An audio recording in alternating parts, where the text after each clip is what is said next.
காசேதான் கடவுளிடம். அதுல ஒரு பாட்டு வரும், மெல்ல பேசுங்கள். அதாவது அந்த காலகட்டத்தில் நான் சொல்லும்போது எனக்கு கிடைச்ச வாய்ஸுகள்லாம் ரொம்ப ப்ளஸ் பாயிண்ட். டிஎம்எஸ், சீர்காழி கோவிந்தராஜன், பிபிஎஸ், ஜேசுதாஸ், பாலு. அதே மாதிரி ஒரு புது வாய்ஸ் இன்ட்ரடியூஸ் பண்ணேன், கோவை சவுந்தரராஜன், அதான் அவர் பண்ணியிருக்காரு இதில்.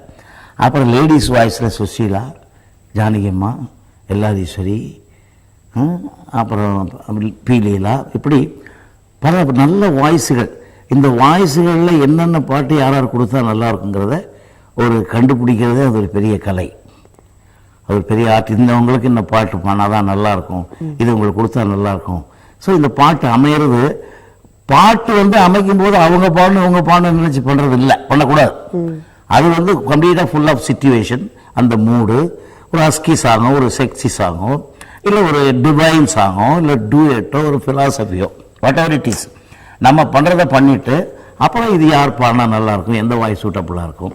இது ஆக்சுவலாக பாடினது ஒரு ஹஸ்கியில் பாடணுங்கிறதுனால, ஒரு செக்ஸாக பாடுறதுனால எல்லா ஈஸ்வரியும் ஒரு புது வாய்ஸ் கோவை சவுந்தரராஜன்